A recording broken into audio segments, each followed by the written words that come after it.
Well, more than 2 million people in the United States will be diagnosed with skin cancer this year. You don't think it will happen to you or someone you know, but odds are it will. In fact, here at ABC15, a member of our own ABC family has faced skin cancer this year. Steve Irvin, a veteran news anchor on our team who reports the Valley's top stories every night on the station, has become the story of a person you know now with skin cancer.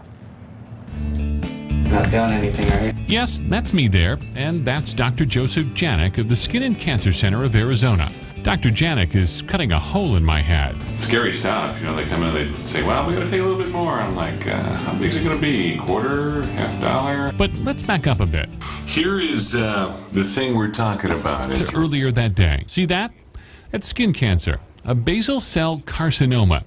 It started out as what I thought was a zit, but it never went away. And then it grew, and then it got scary. I use the word scary a lot now. It scares you a little bit, you know. Nobody wants a big scar on their face. Scary stuff. Really is. The more I get into it, the scarier it gets. Dr. Janik says it can get a lot scarier. He's doing what's called a Mohs procedure, checking after each cut to make sure he's gotten all the cancer.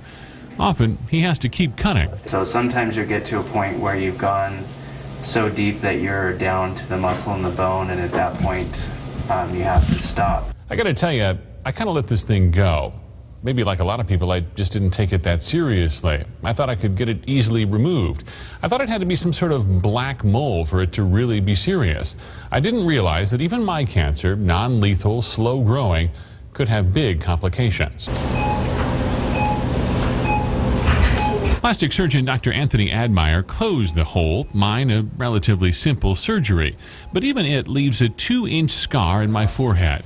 But he says it can get a whole lot worse. Especially with certain skin cancers on the nose, I have to do 3 or 4 surgeries, all within about a month apart, to reconstruct the nose so it looks like a nose again. And he says most people don't realize it, just how devastating it can be.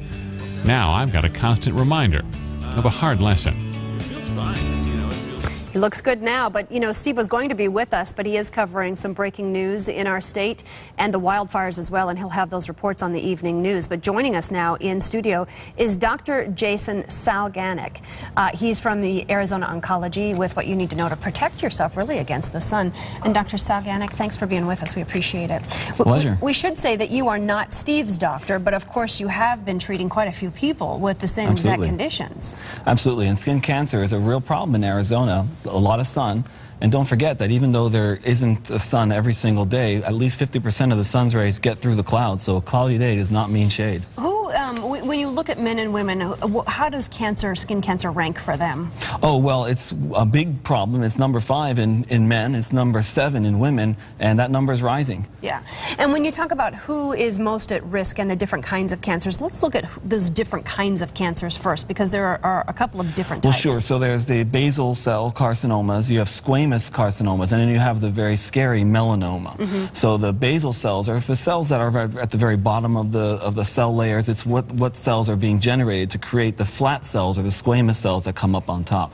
If you develop a cancer in the basal layer, that's what Steve got, it's a cancer at that very bottom. Those cancers are very slow moving, they don't spread, they're not very dangerous, but it's still the C word. It's scary, but it's curable if it's caught, you know, and treated very early. Yeah. The squamous cell is much more common. It's 70%.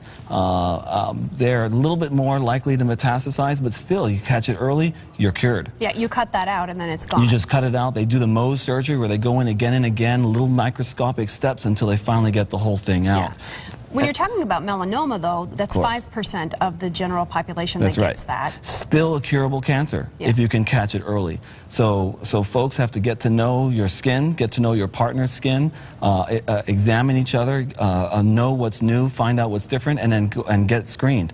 If you and your doctor go over the skin, you point out something that looks a little unusual, the doctor will say, no, don't worry about it.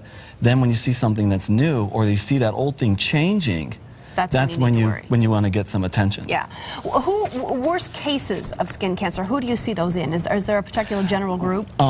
Actually men. men over the age of 50. You know, a lot of people think that it's children who get out, who get their sunburns, and then you're fine if you take care of yourself later. But actually, no, the children are in school. It's actually the older adult males who actually spend more time out in the sun. They're out playing golf here in Arizona. They're out taking those long walks and getting themselves under way too much sun exposure. And young ladies have to stay away from those tanning salons. Right. There's a 75% increase in the rate of exposure. And those are UVA radiation, which is a pretty dangerous kind of radiation. So help people at home then who maybe have been in the sun understand, you know, with melanoma, it used to be that it was like 1 in 1,500 people before World War II. Yeah, now it's like 1 in 50? Yeah, 1 in 50 on average. Yeah. Pretty incredible. Now, part of that is because we're doing better screening. So we're actually finding more cases. But also, the ozone layer, you know, is gone. Yeah, it's getting thinner. It's getting thinner. People are spending more time out in the sun. And, you know, in the olden days, pale was in. Now tan is in. And it would be nice to see us go back to those old ways. The pale days again, yeah.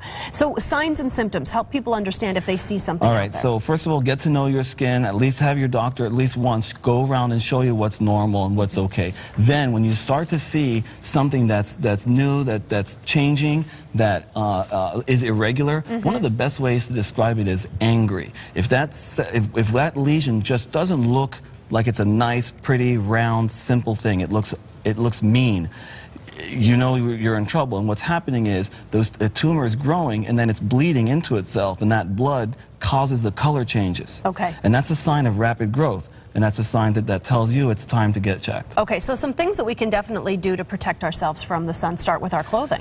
Yeah, actually in the clothing, long sleeve shirts, it doesn't matter that it's hot out there. If you look in the Arab world, they're covered all the way down. You want to... stay away from that sunshine between 10 and 4. SPF. A lot of confusion. Anywhere from 15 to 50 is what you need. There are formulas, there are soaps that go, laundry detergent that actually has SPF in it, and I really think a very positive trend is a lot of cosmetics are putting SPF into the actual formula. So look for that in the drugstore. Okay, Doctor, thanks for being with us. We appreciate it. If you'd like more information, you can find more about skin cancer on our website, ABC15.com. Click on the Lifestyle tab. Well, a lot of you are sounding off on our Smart Family 15 Facebook page about how you'll protect your family from the sun this summer.